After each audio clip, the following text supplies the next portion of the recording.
And how do you say hello in Italian, Andrea? Well, it's very easy, Jim. We say ciao.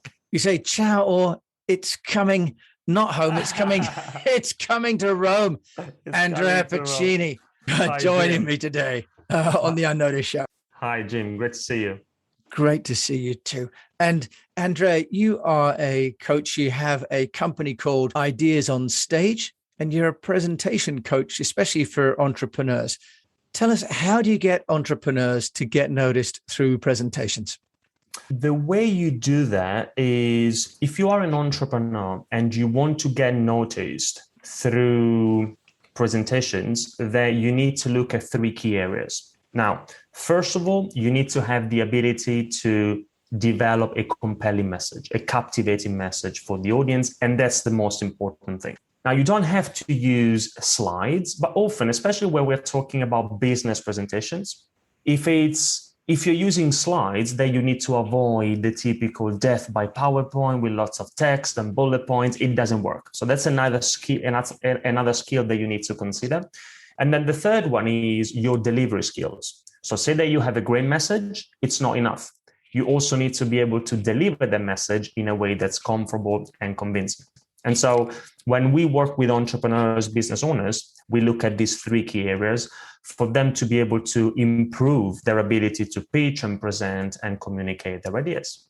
Andrea, that's nice and logical with three. Do you start with the first one or do you start with the last one? Tell us, when you first meet that entrepreneur who's probably full of ideas and thoughts, how do you help them to structure?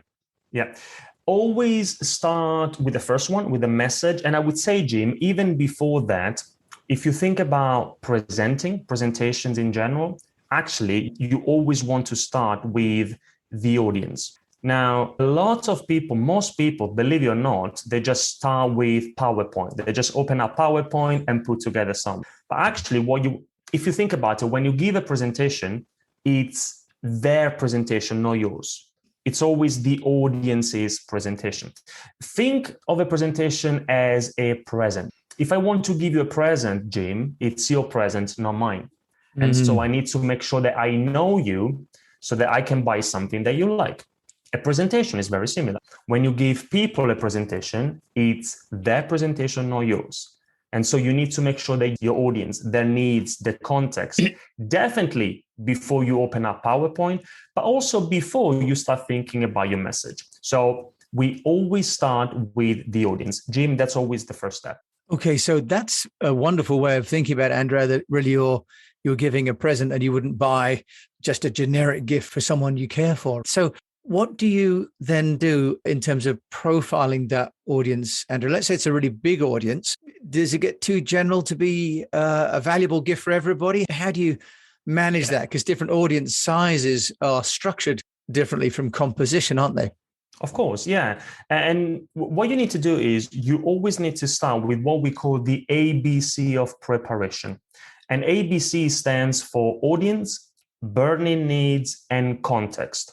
So you need to take some time to ask yourself some questions about the audience. Who are they? Who are the key people in the audience? Not just about that, but also what about their burning needs? What do they really need? What do they expect from your presentation? What challenges do they have? How do those challenges relate to your activities, to your topic, to your subject? And then also the context. For example, at what time of day will you be presenting? In what kind of room? Do you want to show some visuals? Can you do that? Is there a screen or a projector? Or is it an online presentation? At the moment, most of the time we are presenting online. Perfect. What tool are you going to use? How are you going to use it? How and when are you planning to interact with the audience? Now, don't get me wrong, Jim. I'm not saying that if people don't do that, then they can't create a great presentation. They can. But the risk is that they develop a fantastic presentation, but for the wrong audience. I think that's absolutely well said, because often in media relations, for example, people present what is in effect a corporate sales presentation to the journalists, who are entirely different in terms of skill set and knowledge. In terms of the content, Andrea, can you walk us through what makes great and what makes bad content? I mean, the old Apple, it's just a picture and someone speaking, that's one extreme. lots of text and lots of narration is another. Any guidance there on what's correct? Yes. So so you mentioned Apple, just a picture. Now, from a visual perspective, I always encourage our clients to follow a very simple and visual approach. So if you think about slides, although that's not the main thing, but if you think about slides, you always want to use them as something that reinforces your message. Whatever you show on the screen, it doesn't have to be there to replicate what you say, because people can't read and listen at the same time. So from a visual perspective, yes, keep it simple, keep it visual. Now, from a message perspective, you also want, one of the key success factors that you want to consider is your ability to simplify your message. Now, often what happens is that because we know, so if you think about entrepreneurs, Jim, we know so much about our subject and we are so close to it that we think that everything is important. Isn't that true? And Absolutely. So often we think that we need to communicate everything. But then let's put ourselves in the audience's shoes. If everything is important, then nothing is important for them. So one key thing to consider is the idea of simplifying the message. If everything is important, then nothing is. And then maybe just one thought, Jim, is also the ability to develop a clear storyline, a clear structure when presenting. Now, what I mean by that is, for example, how do you hook your audience at the beginning? How do you capture their attention? How do you develop your key messages? How do you end your presentations with a very clear conclusion or a clear call to action so that they actually do something after the presentation? So it's also about structuring the presentation in a way that makes it easier for the audience to follow you, remember what you say, and why not even do something sometimes if that's your objective. So a couple of key things in there. One is simplification. The other is creating a narrative, isn't it?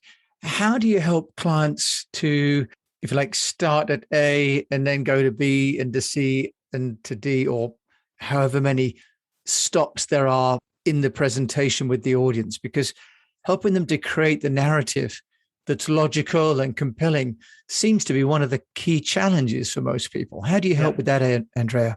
Yeah.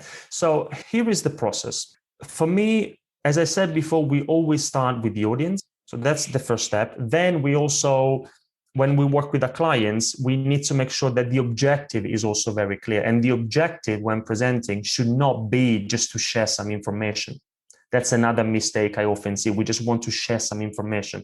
And if that's the case, I'm not saying that can't be your objective, but if that's your only objective, just sharing some information, there is no need to give a presentation. So the objective has to go beyond sharing some information. And then the other step, Jim, is brainstorming.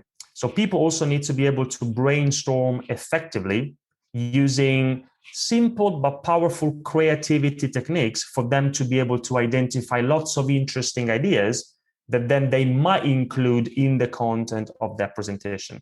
So it's a brainstorming session.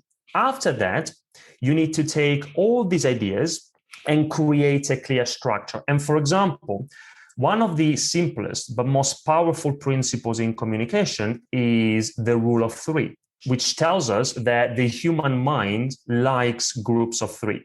In short-term memory, all of us, we find it very hard to remember and process more than three pieces of information.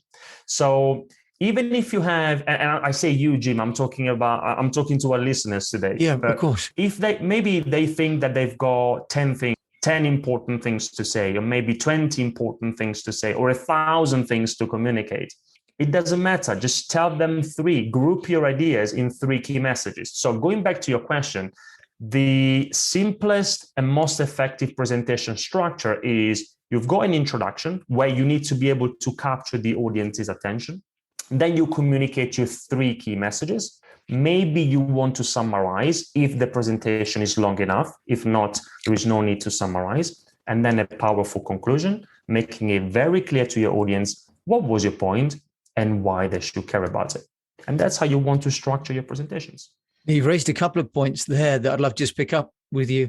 One is, Andrea, how long is the optimal presentation? Because you've got 3 points, 3 key points. And I hope we're not getting back to the penalties again here when we're talking about threes. We've got 3 key points. Is there a duration? The TED Talks, which I know you coach people on, TED Talk performance presentation skills, share with us, because some people aren't sure about the duration. Yeah. So now, on the one hand, I don't think that there is a magic number. Although, yes, there is a reason why you're right. Since 2010, we've been working with more than 500 TEDx speakers. And it is true, if you think about TED Talks, it doesn't matter if you are Andrea Pacini, like no one, or the Pope or Bill Gates, you will be given no more than 18 minutes. And they do it because they know that it is very hard to keep the audience's attention high for more than the amount of time. So if you can keep your presentations within, let's say, about 20 minutes, that's good. Now, sometimes I understand that it's not possible. It could be maybe it's a business meeting, you've got an hour. Although even if you have an hour, it doesn't mean that you need to present for the full hour. So if we want to have an indication, I like the TED approach. So let's say around about 20 minutes seems to be a good duration that allows most people to be focused. Yeah, one of the things that I do when I have an hour allotted for a presentation is I'll have a 10-minute warm-up, a 20-minute presentation, and then a half an hour discussion as a way to bridge that. Andrea, what about presenting without PowerPoint? I was on a pitch presentation seminar the other day, and there were some chaps dialing in from Africa, for example, who had terrible technical problems. And it just seems that we can get too hung up on the need for PowerPoint. What's your experience and your guidance for people that maybe just aren't with the infrastructure? It doesn't mean they can't present. How would you help coach people that don't have computers? Yeah, Jim, look, what I would say is that you don't have to use slides. You don't have to use PowerPoint. The ability to create and deliver a powerful presentation, a powerful message, has nothing to do with PowerPoint. It has nothing. We say PowerPoint, it could be any other presentation tool. Now, PowerPoint or other presentation tools can help in amplifying your message. So from that perspective, it can be useful, it can be powerful, but we don't have to use slides all the time. If you have a compelling message, a message which is simple, a message which is clear for the audience, a message, and we can talk about it if you're interested, which is also original and enjoyable. It has to be memorable, even or especially when it comes to business presentations. And if you also know how to deliver the message in a way that's comfortable and convincing, whether it's a face-to-face presentation or online, then PowerPoint doesn't really matter. Then, of course, the thing is, once you've developed your message, you should ask yourself a question. And the question is, okay, would it help to amplify a message if we use some slides? If the answer is yes, and only if the answer is yes, then it makes sense to start thinking about, okay, how can we illustrate a message in the most effective way? But otherwise, if you think about TED, now going back to TED Talks, Jim, some of the best TED Talks, they're not using slides at all. So it is definitely possible to deliver fantastic presentations with no technology and no slides. Andrea, I want to come back to that point you made about having an original presentation, because I think that's really key, isn't it? Because people rely on PowerPoint almost as a substitute, don't they? Because they spend a lot of time on animation and importing pictures. Tell us, how do you help a client to identify, for that specific audience, what would be a compelling topic or narrative?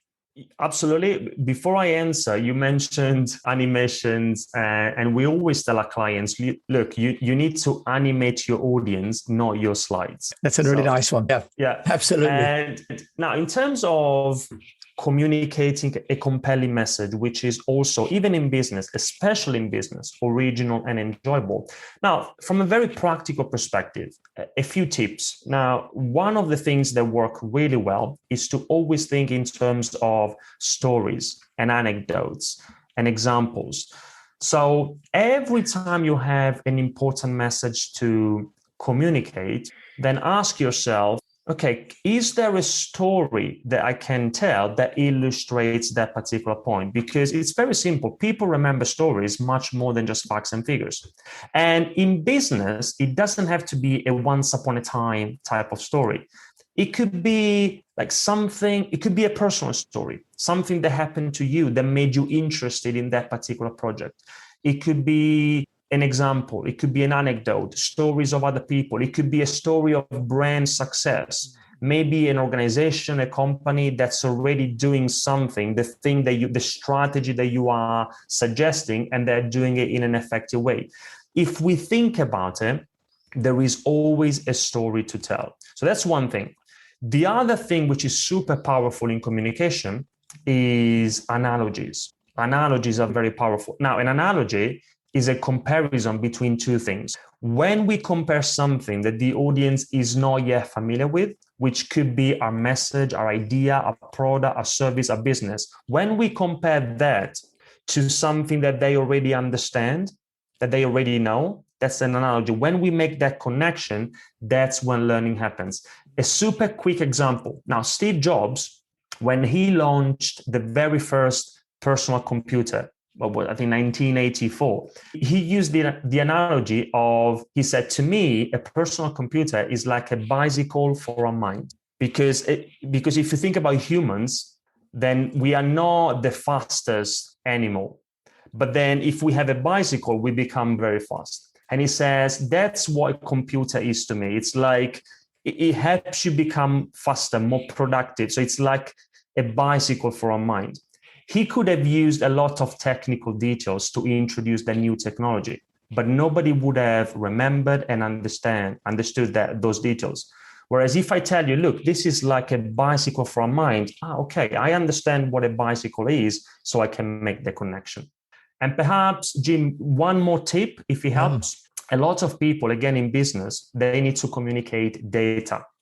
Now, the mistake there I see is that often we assume that data and numbers are intrinsically meaningful. Just because they are data numbers, here is my number, take it, use it, understand it, remember it. But that's not how our brain works. So what you want to do when you communicate data, you need to put it into perspective. Again, to use, because you mentioned Apple before, when they launched the first iPod, the capacity of that product was 5 gigabytes. Now, they didn't say this product has 5 gigabytes.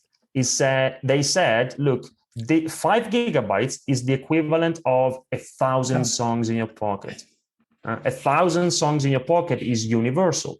It means the same thing to everybody. So to recap quickly, stories, examples, anecdotes, also analogies. And when it comes to communicating data, always put it into perspective.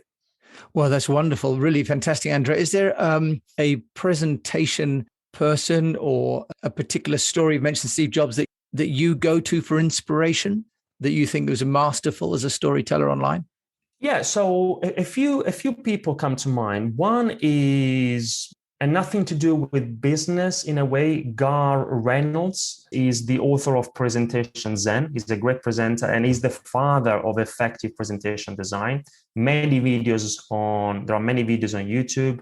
Also, like somebody, I guess nobody knows, but because I've been talking about Apple, now Microsoft has a guy, his name is Panos Panay. I think nobody knows him. And Panos, he's an amazing presenter, again, from a business perspective. There are videos on YouTube. And then I have to say, of course, I'm biased, but I have a colleague of mine, Phil Wakenell. Again, there are many videos on YouTube. Phil Wakenell, who is my business partner, he runs our operations, Ideas on Stage in France. He's also an amazing presenter. Andrea, thank you so much. And I'll put those in the show notes as well. So Andrea Piccini, obviously, once you've all finished celebrating taking our trophy back to Italy and giving out free pizza, I think, to everybody that was watching the match, how can people find you once we've got over looking at? Yeah, a couple of things. You find me on the usual suspects, mainly LinkedIn and Instagram. A couple of things that might be useful, Jim. We've got an online tool, which is called the Impactful Presenter Scorecard. people can, if you Google impactful presenter scorecard, you can find it and you can assess your own presentation skills in less than 3 minutes. So that's an interesting thing for people to assess themselves. And also I run a free weekly web class on all things presentation skills. And you can find it on Eventbrite. If you type my name, Andrea Pacini, on Eventbrite, then you can find it. And these are free sessions, less than an hour, packed with tips and advice from a presentation skills perspective. And you've obviously got so many of them. Andrea Pacini from Ideas on Stage UK. Thank you so much for joining me today on the Unnoticed Show. Thank you very much, Jim. I really appreciate it.